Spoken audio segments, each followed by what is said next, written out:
can clarify your position on the oil price stabilization fund? Because there's been some talk in social media to report, and I don't know if you are.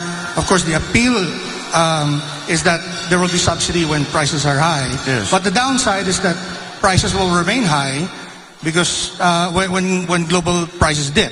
Yeah. And there's the argument, of course, that the market is always more efficient in determining prices. Could you clarify your position? No, I think it is not to change the price of the oil. It's to change the rate of change. It is to try and mitigate the rate of change. So that, let's say, if the price increase is from Sunday to Monday, instead of increasing the full, let's say we're going to increase by, I don't know, 5 pesos, let's say. Instead of doing it all in one shot, we do it slowly because we have a stabilization fund. There is no way to bring the price of oil down from the Philippines. We are at the mercy of the oil producers. We in the Philippines, if I'm not mistaken, are 0.07% of the fossil fuel market. Therefore, have very little influence on pricing. And we produce very little in terms of oil production. Malampaya is about, they say will dry up in the next 2 or 3 years.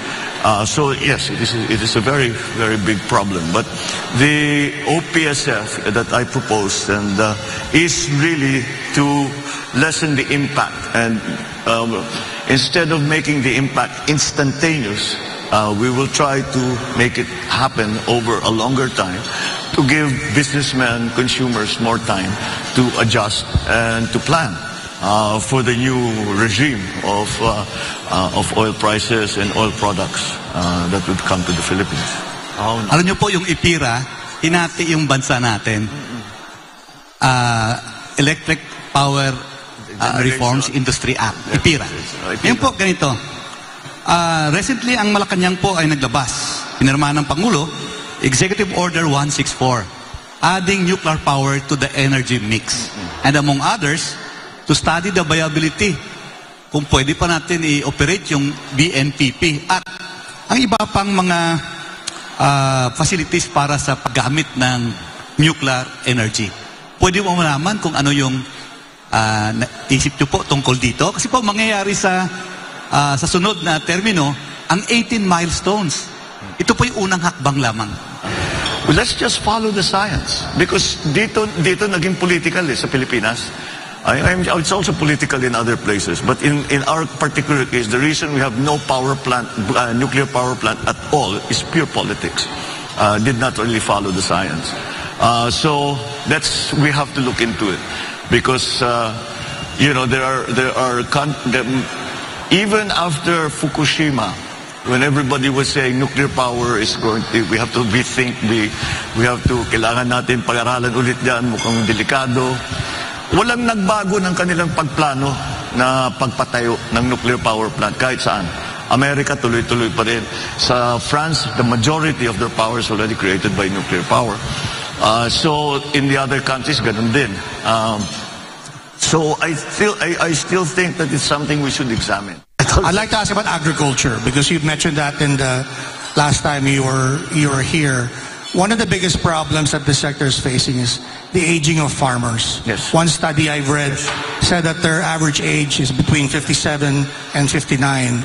And the worst thing is their children don't want to go into agriculture. And this observation is supported by declining enrollment in agricultural programs of SUCs across the nation. And last, the Secretary of Agriculture last year said that we may be facing a critical shortage of farmers in as little as 12 years. And he said this last year. So maybe you'd like to share with us what your plans are regarding this issue. But move into something that is more high-tech. Then that will necessarily need for the entry into more technically minded agribusiness practitioners. And that will bring the age younger immediately. I know already for myself, young people in their 30s who have discovered some new technology or have come across a new thing. Bagay sa atin to, gawin natin.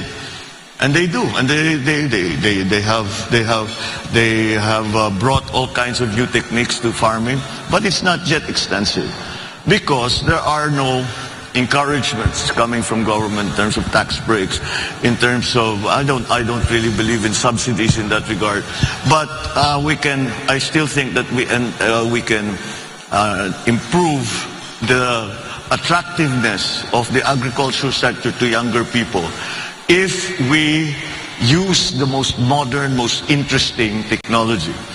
And like the kids say, they can geek it out, right? They'll just pag-aralan nila na mabuti. That's a very interesting. We all know that your campaign's theme is unity. And recently you made a statement on an issue that, would test your call for unity, because this issue is really polarizing in our country. And I'm referring to your statement on LGBTQ rights. And so my question is, there are a lot of interests that had to be balanced here, especially that even though that we are a secular country, our people, around 80% of our people have really, really strong religious beliefs, and these two things, are always contrary to each other. So my question is, how will you balance the legitimate aim of protecting the rights and welfare of LGBTQ people while at the same time respecting the legitimate interests of religious groups that they can freely pursue their belief on this matter? Wala namang hinihingi na special treatment ang mga LGBTQ. Wag lang do not discriminate against us. Yun lang naman yun eh. We don't want a special program for you, for ourselves. We want to, do something. Just patas lang. Patas lang, pare-pareho lang. Na kahit LGBTQ kami, kahit matanda kami, kahit come from the wrong place, I don't know, whatever. All forms of discrimination are some things that we have to guard against because that's corrosive. That just gets in the way. It doesn't help. It doesn't help anything. So that, I think, is the approach to LGBTQ issues, is just fight discrimination every step of the way. I'm essentially an optimist. And the reason I'm essentially an optimist, because especially when we talk about the country, we are optimists. I am optimistic because our biggest asset is the Filipino people. And I try to be very objective about it, ma'am. I have traveled all over the world. I have not met a better people than Filipinos in every possible way.